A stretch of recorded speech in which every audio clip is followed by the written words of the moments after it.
Tony Singalelo ne bana sentiment. Bistar TV. Béni Samba la star Anakin bana poto bolanda www.bistartv.com. Meilleure chaîne na YouTube. C'est bien moi Peggy Kamba moto yasika. Kitoko na kitoko. Je veux dire 2017 oyo eza ya kolinda bakibana London City batongo. Je veux dire salon ekomi kaka moko na bamboka oyo beauty evaluation eyeli bino solution. Onga ifo kaka groupe ya libanga talo. Onga posa perruque brésilienne yaka na kati ya beauty evaluation heba yoyo okukuta toutes sortes de coupes, toutes sortes de couleurs et de perruques naturelles. Yango tobengisi bino nyonso bana London City, bana Birmingham, bana Manchester, bana de partout dans le monde. Boya ebele komona mosala na beauty evaluation heba yoyo. Adresse 556 Lordship Lane, Wood Green, London, N22 5DY. Contact 079 60 15 91.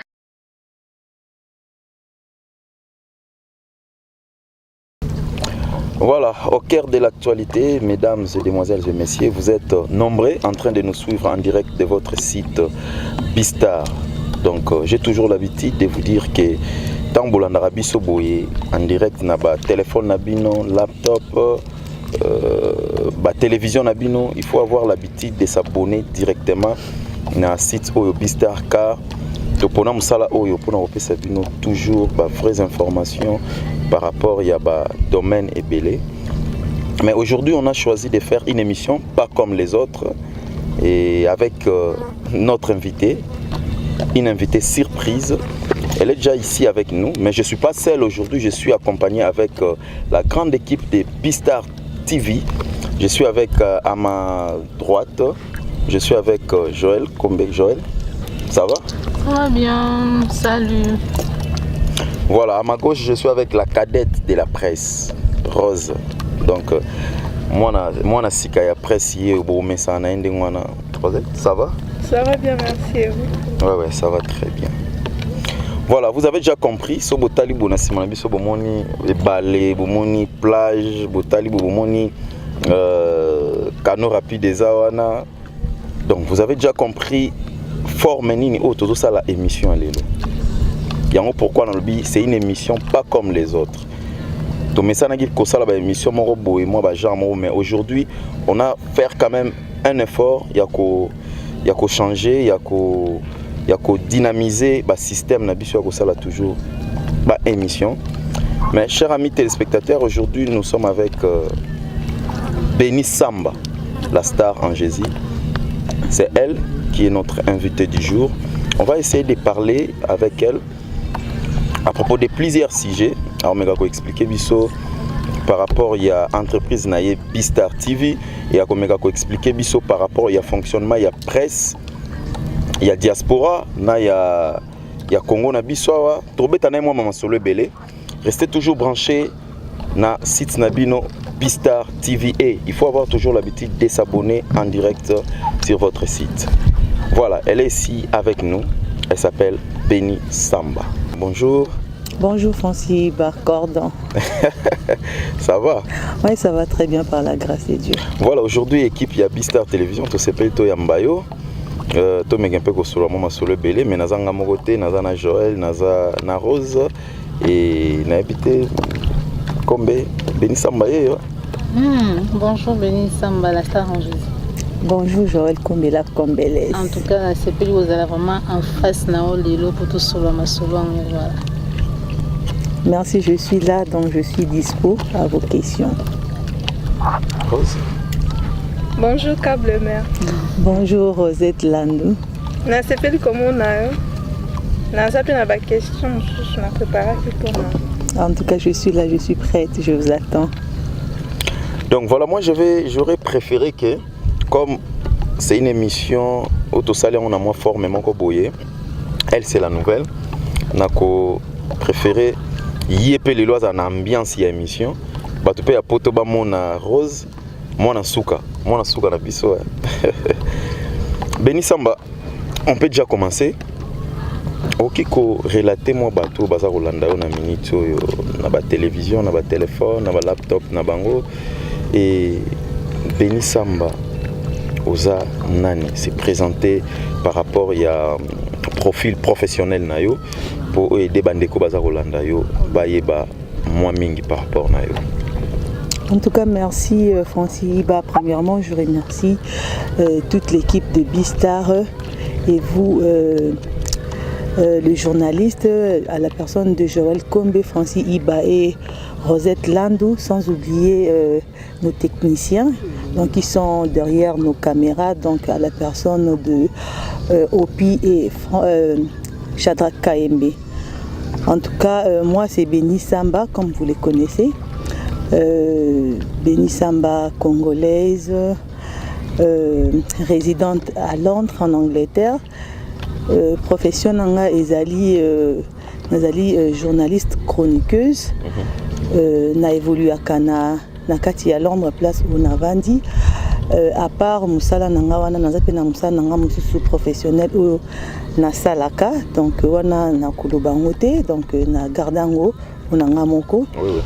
À part Moussalawana, donc Nazapé, na site internet, na combo ya Bistar TV, donc on retrouve donc ce bokoti na ba internet na bino, bobeti 3x Bistar TV, donc Nazali patronne, donc propriétaire ya site ya Bistar TV, donc c'est ça. Voilà, et vous avez un temps pour passer la émission, tout le monde loué hors bord, yacht, on a yacht, tout le monde loué, vous avez un temps pour lancer la émission. Joël, une question? Oui,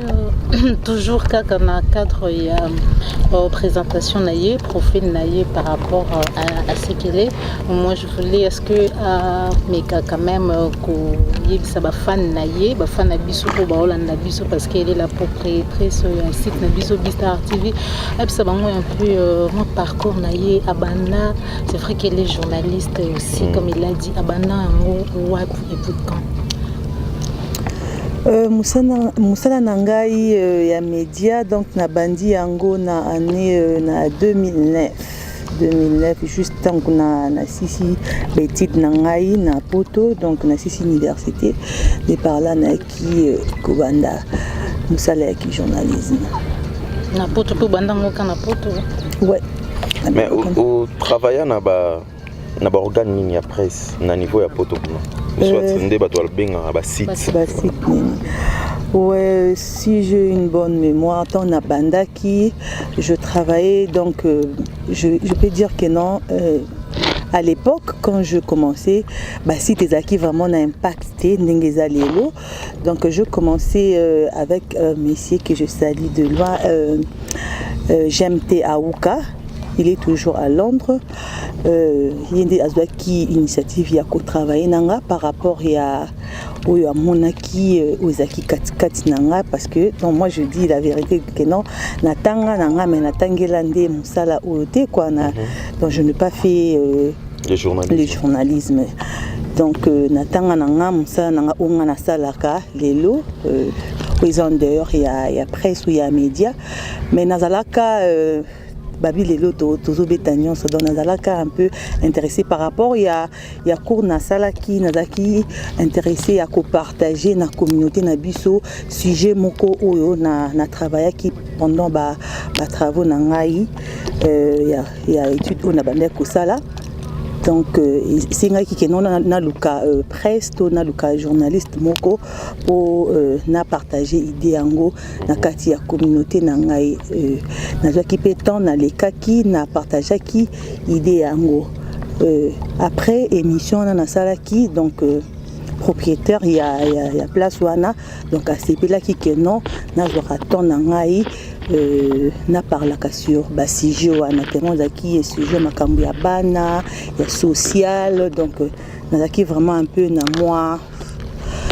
connaissance bien en anglais knowledge il y a ba sujet wana yango ça là qui vraiment na kota na musala na avec le temps na zo qui peut expérience ti lelo na komi oyo nazali donc c'est ça. Voilà, petit lelo komi oyo zali mais tu as eu aussi à travailler na ba site parce que moi nazwaki pétant moi kala na landa pe na mo ba site mususu et na habité ça m'étonne que autangi combo ya ba site yango wana ezali place na banda mais je pas fini oui. Tant on a travaillé na monsieur wana donc ezaki en fait tobandaki ezaki site T. Donc je commençais par Zaki Bajan qui n'a pas émission, boutier na ba DVD, bozote ka ba DVD. Donc na banda na ba époque wana, l'époque il y a internet té. Donc ezai ba époque non que n'a pas pena donc batio na shop, donc bazo donc pour mutu a atala yo il faut asomba. Donc l'émission les bochango en ligne, tu vas graver CD pour comme il y a un boté kana ba DVD ndeka ba musicien ba sala ba produit na bango. Et après wana na yesuko na ekoko na chaîne, je travaillais na chaîne na espace il y a Johnson Keto que je salue aussi na kati à Londres toujours donc na bande ko présenter émission naie chaque samedi na chaîne il y a Olive TV, il y a Pasteur Kosi qui est mon pasteur donc tout travail na wana et après wanande na kisikoyo kokota sko na monde ya internet na côté na monde internet je travaillais avec na travaillé qui moi mukie na Congo Mikili tant Congo Mikili comme na Londres na travaillé na Congo Mikili après Congo Mikili na kolongo na umela vraiment mingi na Congo Mikili et après je commençais à travailler avec Congo 10 monsieur Zidane Fikula que je salue aussi donc na travaillé na Congo 10 après Congo 10 ndé na ki kosala Bistar TV yango na parcours mais kolongwa na yo na Congo 10 eza pona nini ozaki assoiffé pour ça la site na yo moko parce que tu avais trouvé que makamon est comme peu rentable donc enfin na kilongwa na Congo 10 na ki ngosala po nga pena zo mbongo nga moko na lia kanga moko to okitaki parce que tu as vu que non tango ekoki na komi na moment moko boete ki na ko travailler sur pas moto ou soit et cause à la suite à un problème donc voilà bit ya kolongwa no ezaki yani bit ya kolongwa na ngai ezaki problème te parce que jusqu'à présent donc na bato no soto tangeli on atangeli bino awa boye eza na mutu monte na longwa na site monte to na chaîne monte ta mususu on a problème donc eza ba raison na ngamo personnel donc jusqu'à présent to solo la bien na bato na Congo 10 na longwa ningo ti lo bango awa Francis iba ezai que non pourtant ekokaki donc ils avaient pour un problème tout un problème monté na Zidane Fikula donc avant de quitter même avant de faire donc Bistar TV na bengaye na sola na le week-end na lingna sala site nanga moko il était aussi d'accord donc à soutenir kinga et jusqu'à présent à continuer à toujours que soutenir nga na besoin d'aide à parmi bat oyo ba soutenir nga na ba conseil tellement que no ba bandiango liboso nanga donc so na sala kiango ezaki na ba raison nanga moko personnel parce que na ngamoko nanu na musala na sala na zalaka trop busy netolobaka donc que ça la vraiment bémission surtout na réalité à vie ya poto bémission ezalaka vraiment trop té na mona ki que non eza parmi ba raison na mona que non e kovandaka bongo et ça la que non kombo na ngai ebunga donc na mona que non à travers Bistar TV donc e banda ko sala que non et la musanga parce que na bi que non musala eza je suis obligé donc il y a cause la toujours na monde donc tellement eza passion nanga natala ki rentabilité té Francis Iba parce que son natali rentabilité nelelo Joël Kombaye Mendes natika Bistar TV kala donc c'est ça pour na mbongo ndes natika nanga rentabilité mo eza na musala oti eza juste pour eza passion nanga eza eloko ona lingaka donc atana zangi mai non ndima ke na bimisa ata 1 franc pour na musala ona lingi voilà Joël oui on a non ba mingi quelle est la différence entre donc ba différence pendate mais qu'est-ce que aux monde il y a tant bino banda au travail tant banda pendant la 2009 wana tant bandi même pour ça l'émission beauté comme on a DVD au fur et à mesure au travail puis na ba Congo Mikili ba Congo 10 na lelo chronique lelo journalisme lelo quelle est la différence au balance en on une balance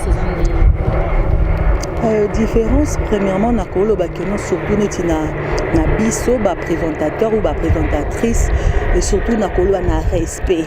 Parce qu'à l'époque, malgré tout, on vraiment calaté, mais à l'époque, ils ont dit que non, même à Londres, quelque part, tu te dis que non, tu es journaliste, ou avant même que tu les dises que non, tu es journaliste, déjà que non. Au na chaîne mobile au présentaka émission ou soit au travail à internet, donc c'est à moi respect mobile, mais aujourd'hui là nous avons perdu ce respect et comme donc tellement que Bouzo est belé quand l'autre là a ça bêtise, donc vous tous vous êtes qualifiés, donc ndenge moko bon on a né ya ça la rando yo pour vous ndenge mo le quoi boza combo moko donc boza titre moko ba benga bino ndenge moko boza musa boza la musala moko donc bino no so boza ndenge moko c'est que moi donc je constate na kacha musala na eza yango na moi respect on a tout perdre en ermo et comment moi ko ça Sony ba keno ça ka émission internet to ba keno oza présentatrice to chroniqueuse comme ermo Sony parce que ce batali o wana keno aosa buzoba donc yo peut autant mapé chroniqueuse lokola ermo et comment le quoi moi métier moko boye ya Sony, c'est ça la différence pour moi.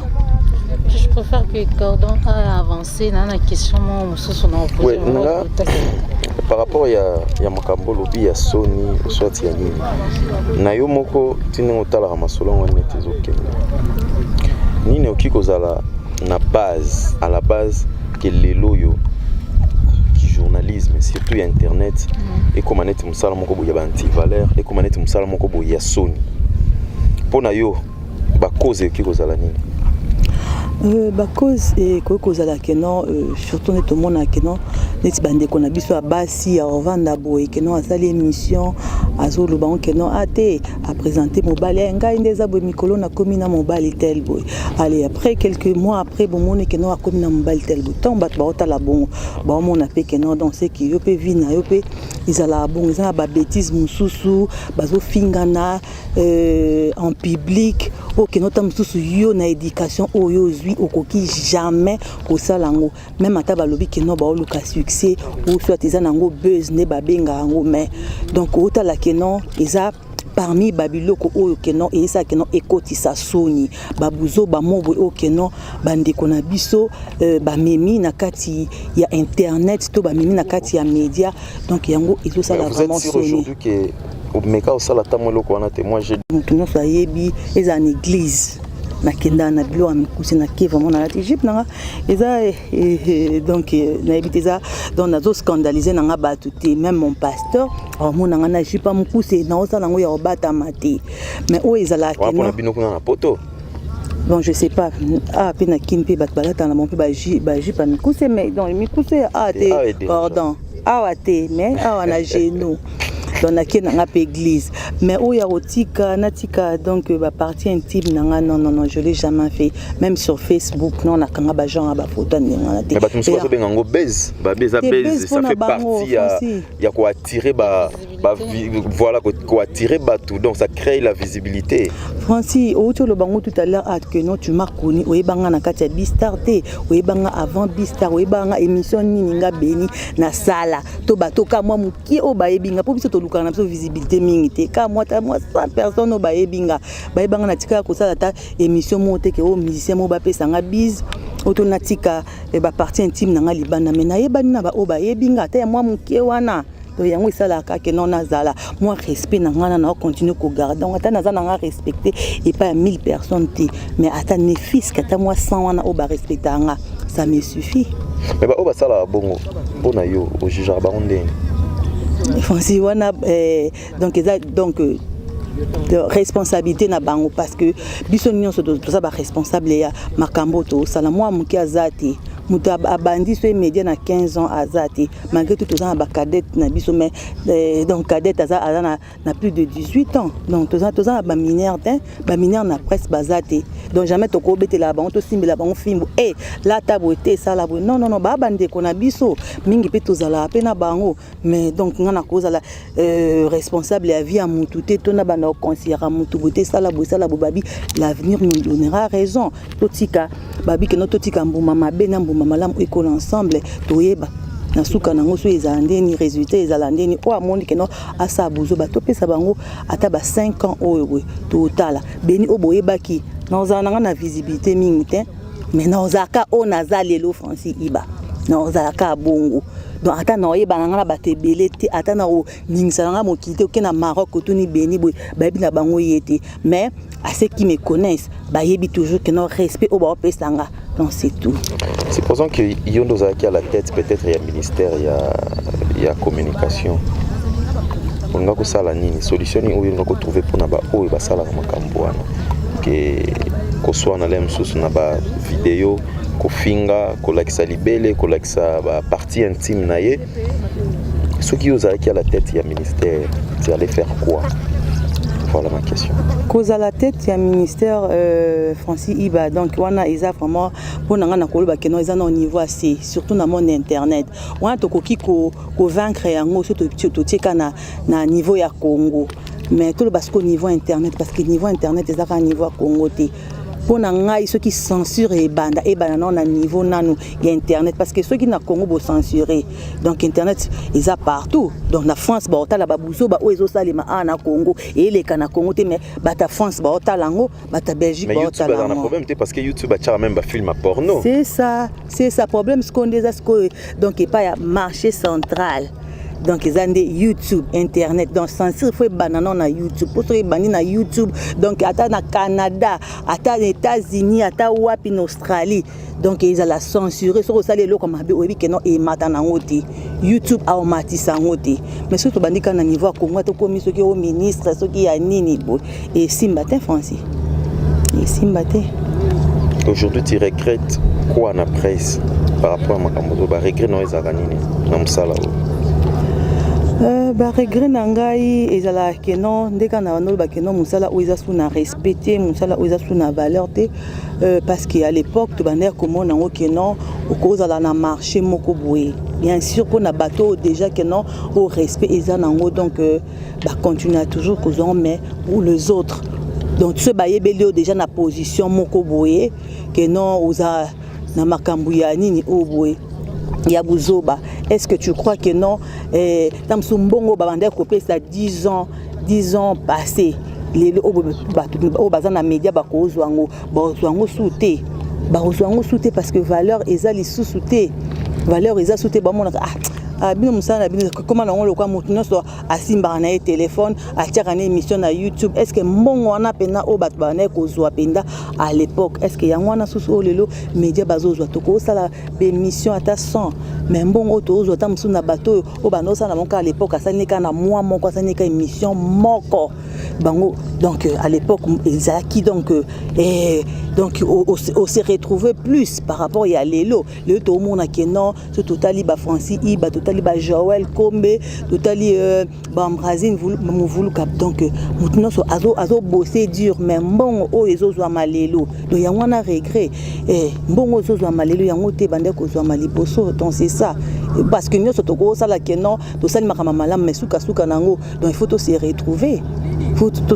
ou soit te changer profession toki luka musala mususu ya osala parce que ce musala ngo zo futa nango te to sala ngoka po ba mona bilongi na biso na TV et nous gagnons quoi. Voilà, la cadette, tu as une question? Oui. Oui, vas-y. La star question nanga eza na ngina ye ba ceux qui osava na relation ya bien na ba journaliste mususu na internet. Oh et bien. C'est osava ba conflit ou soit bo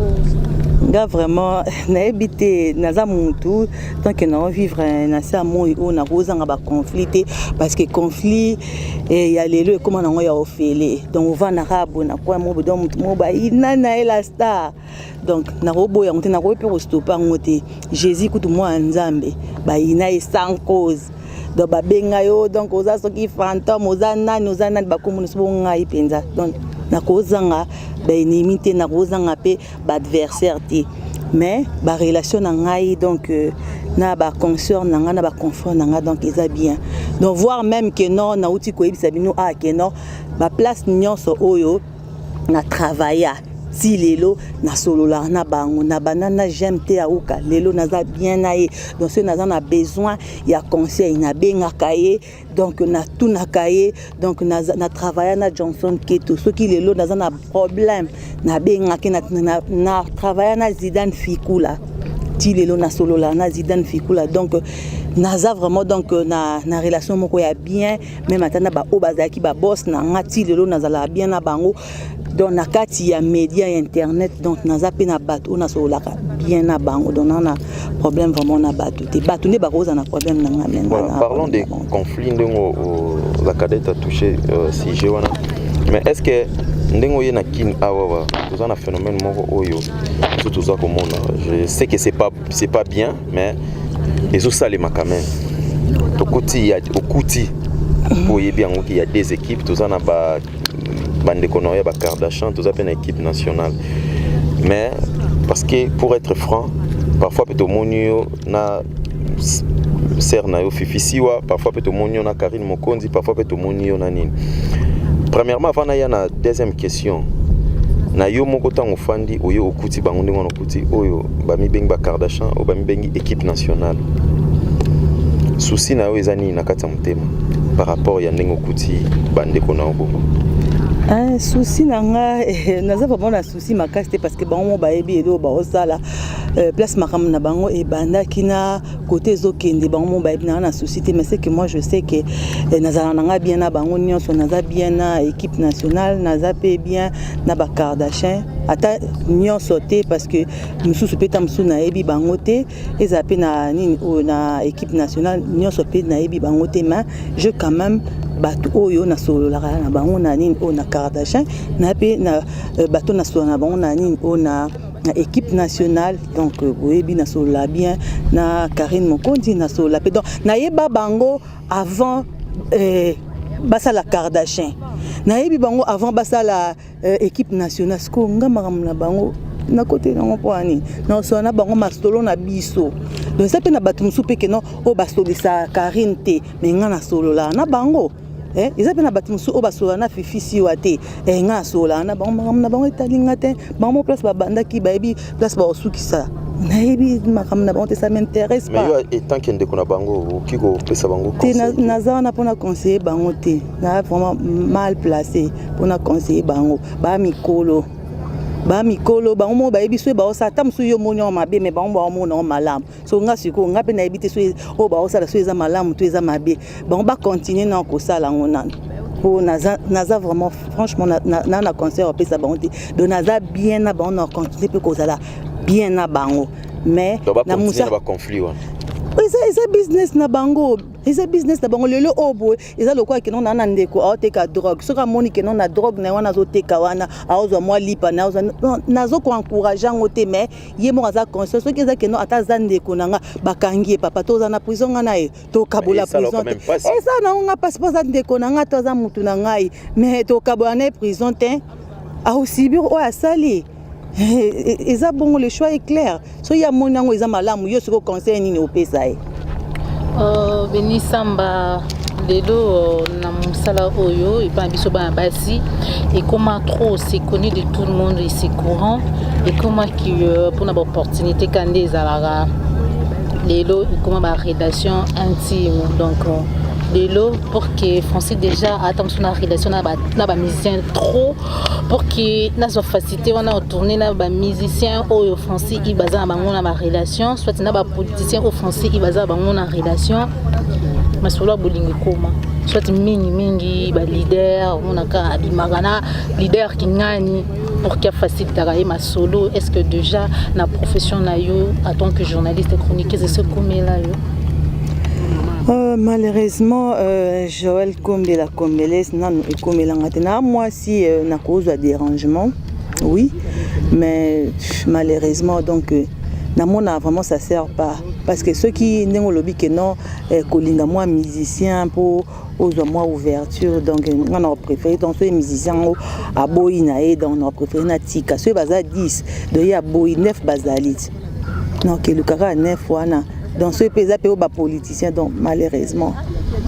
donc naza moi si donc naza na vie privée nanga mais oh so ezaki no ka pour na musala pour na zo ouverture mon. Alors ceux qui pour na musala te mais est-ce que déjà ici comme là yo vous avez une relation intime relation amoureuse na un musicien soit un acteur vraiment politique connu dans mboka et alors les loups comme c'est courant c'est vrai que la question me déjà de répondre français iba ou le que non mutunyo so amukolo aoyeba oyo sala mais par rapport on a des solo par rapport on a façon il y a sala makambo comme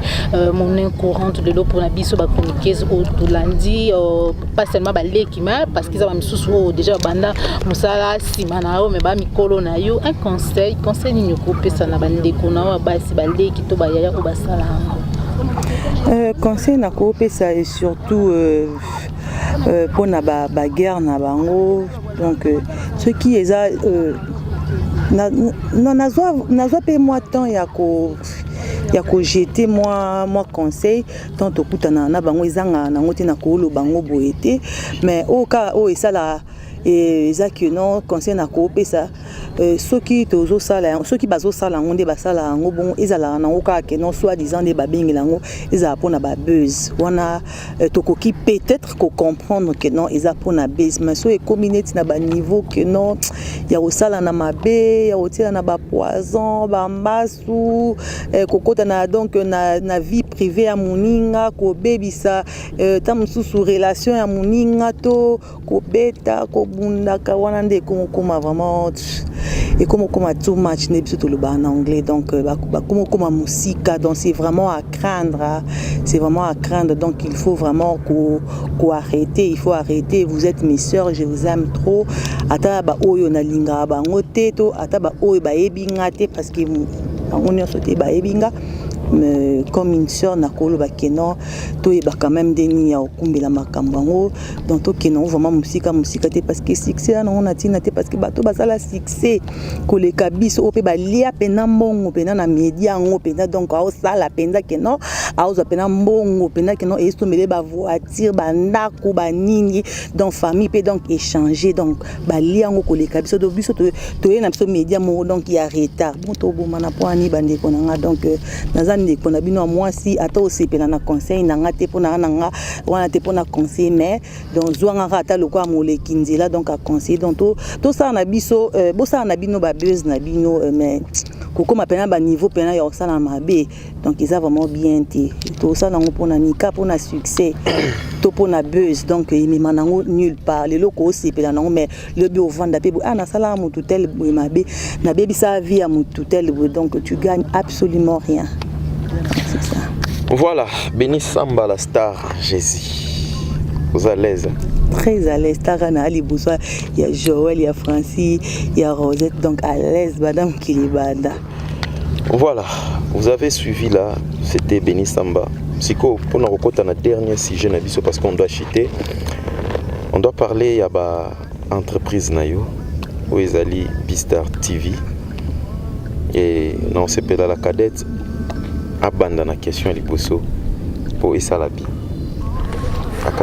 À toi de jouer. Câble mère nanga kinaeba.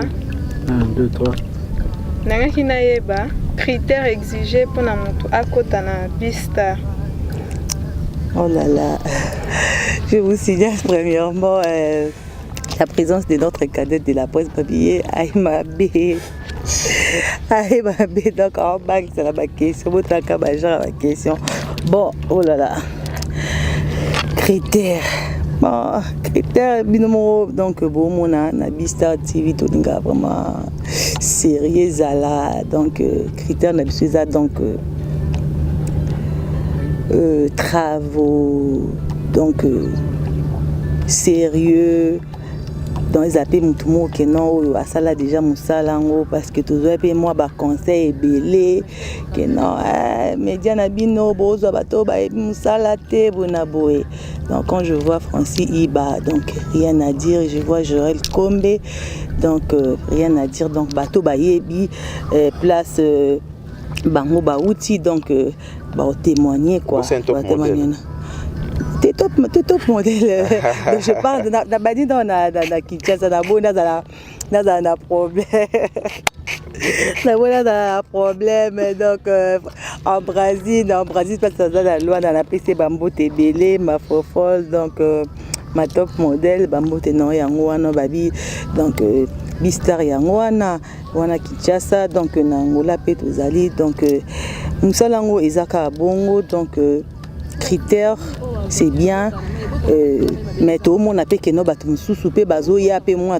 à travailler quelque part mais avec l'expérience au kuta neti na bateau le quoi ba cordon le cola ba Francis Iba donc azawana encadré yo bateau déjà le quoi ba Joël Kombe donc au sunga au tété koto faut ça lango parce que biso c'est plutôt banana biso pe bongo donc ezaka bongo donc Rosette j'espère vous a satisfaite na réponse nangai. Oui, mais on a une question. Vas-y, ma chérie. Nous avons ambition pour la Bistar et la Rani. On rêve qu'un jour, si tu es là, et comment ambition nangai malheureusement na kokolo na publicité parce que na boy babi Bistar potaka elo to beti lelo boy la ngana no ba archive ya ba site musa ba ndeko na ngai le roi de Bazidal fikula ba nolita mbwe bozora ma beti mais elo ko peanga na beti ngande ko na mwati boy misara na ba archive ba site nyota boss pena na Kinshasa. Là, les collaborateurs,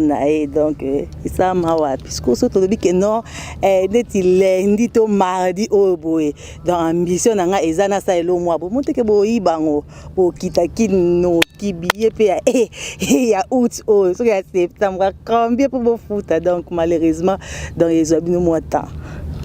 Les amis de moi donc ambition dans le projet dans moyen dans le bango donc ils étaient binomo botalaka babi musala et les kané malobane belé donc c'est ça mais ba projet eza ebelé ba itaka équipe ya Bistar et tona donc et là on a sepelande donc batamaele donc bato na kata Bistar parce que quand vous travaillez avec des gens comme Baopi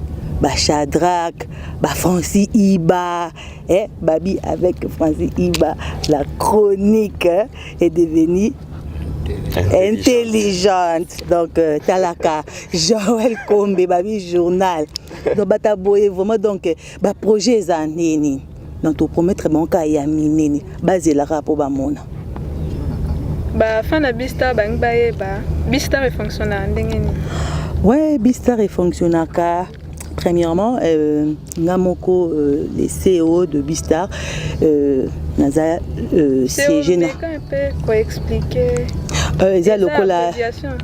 Ouais, ils ont le cola na kolo ba patron, DG, ouais, DG ya Bistar, Naza, ouais. Câble mère. Ouais, naza à Londres, toza na cordon na biso où ils allaient à la personne de Francis Iba, toza na secrétaire Joël Kombe, donc toza na monteur ou à monter émission na biso pour mon donc Joël Kombe, donc nous mona kama bala il est donc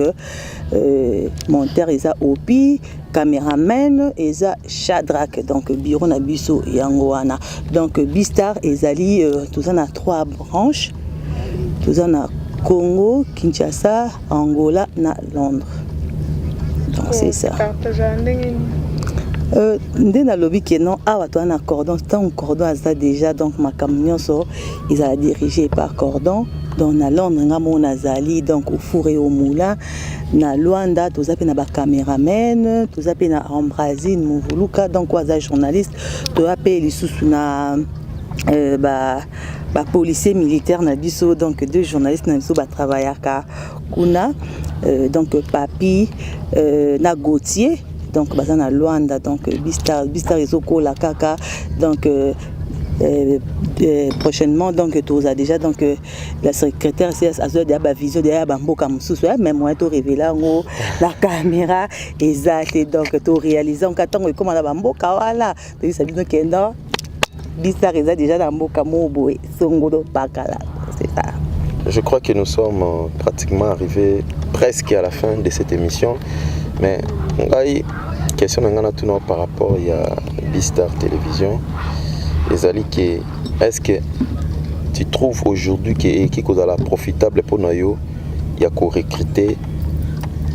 ba fille oyo pe bazala rafandi bois la qui sibe ba partie intime na na internet ba toi monde. Tu trouves que c'est profitable pour toi? Na ndenge mamango ekoma otambola donc ezala bon mais na bangande bafana Bistar nde tellement que nalinga bango mingi bao balanda biso to bazala vraiment exigeant lelo o kabona tini ti Joël sa mama bon e bo benga nga bo te melanga makasi sona bimisi la cadette na biso sa mama bon donc bino bo mona ke no to nga mona ke no eza profitable pour masolongo e comment beta mabongo mais mon ba surtout za pour na bango ba fana Bistar donc to linga bino mingi donc apparemment babi batongo bango balinga nde biloko bongo te mezanyo sote majorité. Oui, ils ont sauté. Parce que naïebi bat nangeza le quoi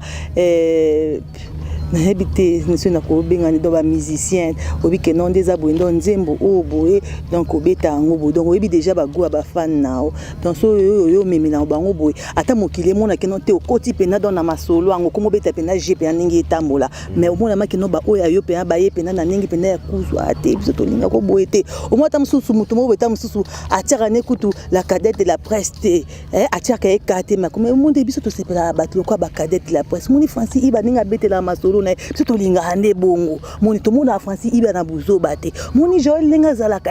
ake koto ba cette émission na ekota ke donc bafana nga balinga bon bafana Bistar pe bafana bino nyonso balinga bongo donc ndeka bozala ka bon luka pe ka bata ba genre le roi bino donc Bistar etambola na ngo bien. OK, voilà, Béni Samba pour chiter. Est-ce que ezana eloko moko o tiningo vandaka? J'aimerais que le bango à cœur ouvert lelo parce que émission to sali en tout cas ndeka rolobito bi ça ba archive na sali maté. Mais un peu à niveau kin na ba chaîne à télévision na on a mona na ngote. Loko les a première fois tout ça la émission boy. Est-ce que na sincérité nyonso à cœur ouvert vraiment so sali yango ezale sengo mingi oloba likambo moko oyo okanaka jamais ko lobango na TV pe olobango jamais lelo ofungola mutema na yo oloba ezala ya malamu ezala ya mabe lobango lelo ba caméra ezotala yo na à cœur ouvert eloko moko nano loba te na TV ezala eza message pour na moto ezali mauvais souvenir ezali eloko moko bokaka oyo nano loba te na TV lelo pesa bato opportunité ba yokango. OK, eza moi passi o pe amutabomba la mutema ya moi passi mais o bomba pena na mutema non ngoloba te lelo lobango osakite nango. Ouais, donc dikamo la bomba la mutema tellement to parler sur Bistar. Donc non, ça l'a vraiment plaisir. Oyo bomba mutema zaka te pour na Bistar. Naïvi parce que to le vraiment bing privé te mais eza o ezala na kata mutema nanga. Donc nalinga na sala batango plaisir batango eza bato o basutenanga makasi na musala nanga baze belé mais o pena donc ya makasi on na ba keno ba moment mo bo pena mo tangso ngulima na o pena ngutika pour musala o Francis beza passi na be dernièrement na luka na mutaka bia Bistar. Naïsé déjà Shadrach na opi baboya ki babi te biso to kokata na luka na coopérer jour na master la ngai Noëlla Madinga na bina na kabela la ngata yo donc na luka vraiment na kaban pour échanger l'équipe makasi mais donc na ninga vraiment na profiter na occasion o eza pe loko na bomba na mutema donc il y a bateau ba soutenanga au pe basala qui est non Bistar TV lelo et comme o ezali à la personne de mon vieux bazami balé moko Xavier nanga mususu eza moi si donc no banana vient nanga Paul Mukelenge na pesi mbote place azali donc à chaque moment donc na yebi que non na ba moment mo boye avant que na sala Bistar TV donc nazaki vraiment fatigué na musala on peut dans na lemba kango tellement ka ba moto to sola na ba buzo ba pe de que moi trop donc na lemba vraiment média mais c'est lui qui m'a encouragé avant pesa nga kutu ba initiative mo souhaiter des abou benifo mikolo beta koto bo mikolo fo sala bo donc yango isala vraiment que non na la stand après à part wana nayebi ke no mutango aza na biso awa donc eza ilo na bomba na mutema eza Joël Kombe Merci, j'en profite aussi pour te remercier. D'habitude que nous on a remercié qui Bistar TV Mobimba donc bosala ebele pour nanga ben na profiter de l'occasion na ça ba remercier nanga ba remerciement nanga et pas Joël comme parce que il y avait un moment nanga vraiment na tika Bistar TV tout passé les kaki donc les lots vraiment d'être aussi na bino donc ça toujours fêté toujours célébré donc une année à Bistar TV mais avant non tout ça une année où donc il y avait des moments donc na lema qui vraiment habité na tiki Bistar mais donc elle m'encourageait vraiment la star ce que ça que non et c'est un caméraman trop Luca caméraman tout ça les obenza masunga tout ça caméraman il y a bien Shadrack KMB tout ça paye monteur il y a bien donc na kuma pena ko la pongi en tout cas c'est grâce à elle abandé couper sanga ba concerter la star donc to tikate pour na mutu to tikate donc to continuer kaka. Donc on a bien caillé dans la combattante de Bistar donc naïbi que non Nzambe atinde la ngai pe lisusu donc batebeli atinde nga Francis Iba atinde nga Rosette Land atinde nga Opi donc na chata azo continuer atinde nga la top modèle pendant la bonne un problème donc nous va continuer continuer parce que tout ça Nzambe ba Bistar ne makamu Nzambe na bâtiment posé bâtiment oh jamais botika koyoka bango asala ki bo azong c'est toi même so bato ça pena ba vie na biso mais jamais oyoka que non oté Francis basala ki boye Joël asala ki bo non tout ça bon te mais tout ça peut quand même na ba vie na biso donc c'est ça. Voilà,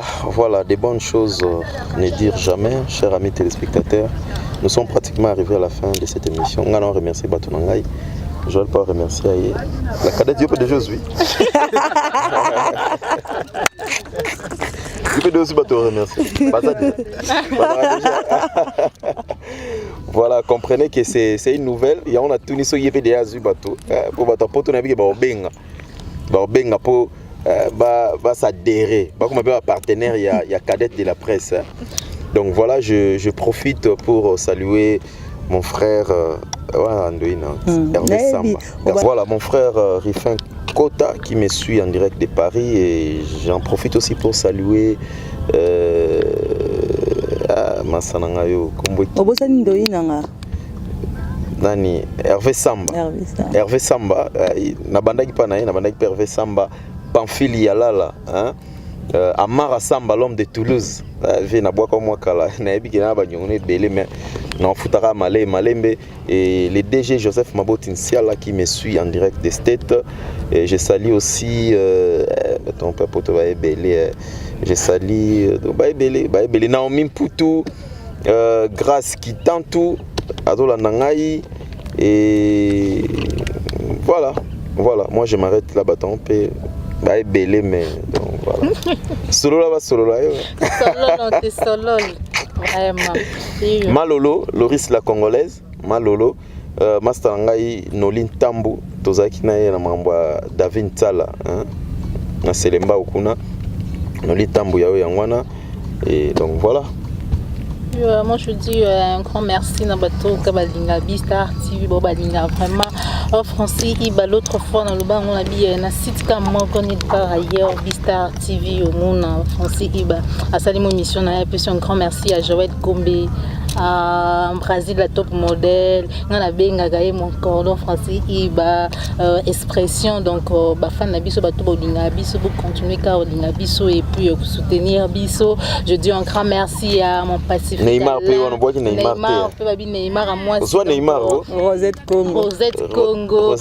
Maître Dagobert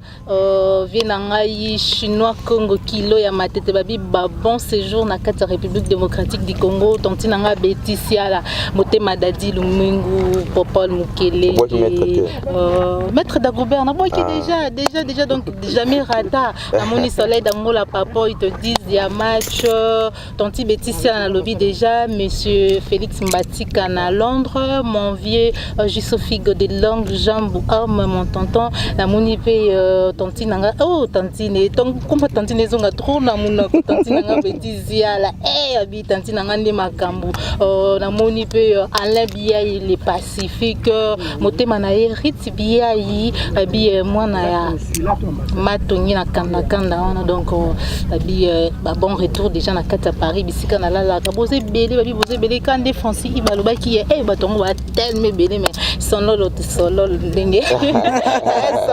solo donc d'une série hollandais noir Julie Mens tanti tanti nanga moko ya motema donc babi koliwane koma qui déjà Julie Mens babi solo tanti nanga un grand merci et puis Babuka Bongo Félix Mbatika boze belé d'une série hollandais noir boze belé en tout cas. Ok, voilà, on a eu une émission sur le Silissa. Non, c'est pas là. Avant, tant la cadette azo Silissa, alors là, les allés anniversaire, il y a Bista, Inane Nango. Non, c'est pas là. Au fond, la biso pena. Donc, vino, yo. Nani, genre, comme tu vas les faire alors. Bon, moi, ma banga, pour chiter. Et cause d'un matin, Ezan. Oh, yo, suis d'abord aussi, bangouin. Il y a famille. Bah ta famille va payer ça et l'autre. C'est pas ma biche va payer ça. Ah, ça va boire à bon. On a fait si grand fort dans un beauté chinois Congo. On peut banda ma solo ya qui mettre na matete wana. Kilo matete na pesi tanti nanga. Betisi à la beauté, na lela effort. Na pesi grande sœur nanga Karine Congo beauté. Grande sœur nanga Neymar, joueuse na biso ya famille na pesi mbote Rosette Congo de longue jambe na sapembe na pesi pe maman nanga Mimi Mayamu na Tomboka na pesi mbote ba gros bisous et pas grande sœur nanga Beni Samba na lela effort. En tout cas, la Bosanie, excusez la Bosanie, l'impresario Claude Ndombasi, qui je crois déjà qu'il y a un kin, donc bon séjour nayo, et puis Chardin, donc Dada Babi Batou Basala, je vais être comme des babien, donc Bino Tokobo Sanabino. Voilà, Beni Samba pour chiter, to clôturer nayo, attends moi, oyo yebi, ma salutation rapidement. Bazé Bélé, donc j'ai dit quoi, je dis un grand merci à tous qui me soutiennent de loin et de près. Bazé Bélé, na bandi nanu awa na Kinshasa, na pesi bamote na ngai, et pas il y a maître chinois Congo qui doit mater babi na bandane nae. Donc vous mena bossa na bati misusu mo kili mobimba, mais na rosuka nanga a émission pesti na na ye penza donc babi ya ye penza aggravé na bossa ni batu nyonso parce que ye solol on te solol maître chinois babi solol très bien très bien Maître chinois là on sollicite non sollicite na oka posa na kin donc au monde est français au monde donc au CP là donc on appelle maître chinois beauté donc un grand merci à maître Dagobert donc place aux ali bamboté na yo yango wana na PCP moté na famille Congo Mobimba donc en commençant à mon bureau Neymar donc babi toteke mikolo donc prix et banika na kati ya Bista rapio toteke lié Rosette Congo donc ba bisou na yango wana Karine Congo na bosani pété Nicole Congo famille Congo Mobimba gloire et Luka ba moté no yango wana musicien na biso donc oyo donc asimi maso na kati ya famille donc Peggy Kamba donc ben certain na yango wana na pesi susumbote na Karine Bayo na Karine Congo na kei na Londres na pesi Julie Meso babi famille Mobimba famille Meso Mobimba bambote no yango babi talaka boron to beti mo talaka babi Bistande makambo Julie Meso donc babi calamité donc ozwanga de retour na pesi pe ba vie na nga kande na lobe wa soutenir ngai donc Popol Mukelenge la figure emblématique mbote na yo yango ana Popcorn la figure emblématique babi ba membre nyonso ya IJCD bambote na bino yango wana Laura Tendance bambote na nzambe na nga na Kinshasa na bosani babi ma copine nzambe Madi love je te love Madi love donc bambote ndo yango wana napesa sunani napesa te ba petite sœur na ndeko wana napesa bambote te pona boyi problème te bino napesa bambote te napesi bote pa nani boza pe belé le ben en cordon pardon napesi mbote pas grand frère nangai iyo batunga place ozali bambote na ebele balobi ba mama tokos na Belgique bijou kambi balobi mwana biso na Kevin Panda dans na mona ekalate pona bino bijou kambi ba gros bisous famille kambi mobimba Angèle Kambi bino nyonso do ba mama tokos na pesi tabu fatu bambote na ba mama tokos ba bino mbosimbi Belgique na yemboko Bernadette Masengu mama tokos donc bambote na bino yango wana donc tolingi bino mingi babitaka lo to beti pona bino babi donc bistar nde babi ezo bino mwata ezo bino mwata louer bateau zo ba équipe donc il y a koto donc ils ont mis nous attendre faut beaucoup d'en cordon ngaba touté donc cordon date que nos secrets c'est tout ça ni pour to comme donc to comme na sur na suka émission na pesi mon ba pas cordon. Voilà, c'était pour moi vraiment c'est une fierté pour moi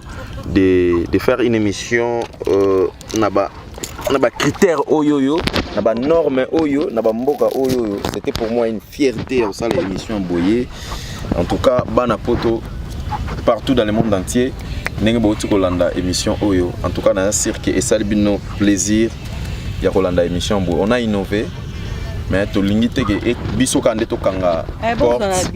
donc bozwa défi à relever voilà place oyo to ebiki mais les gagné 2017 sur les 2017 c'est que bozuité bozwa ngo kana 2017 cordon après ça bino ndeni beaucoup après biso to kanga na biso te donc so bomoni cordon so bolingi émission moko boye donc ba boule moko boye bo contacter ngai comme ça to ya to sala na rosunga bino bo sala émission moko boye ko sala plaisir à trop. En tout cas merci pour votre soutien, continuez toujours à nous soutenir parce que c'est un travail très difficile, c'est un travail collectif qu'on a fait avec mes confrères et mes concerts. Et voilà, toza on a kapona ko sala bino plaisir na musala oyo et abonnez-vous directement na site na bino Bistar TV. Mesdames et demoiselles et messieurs, on se retrouve au prochain numéro. Bye. Tozongi na biso devoir à domicile. Tozongi na biso matala.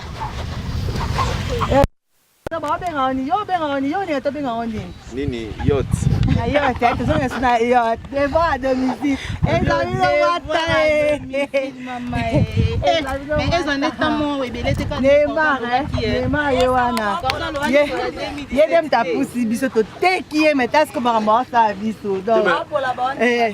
Sponsor à Mokiete. Continuez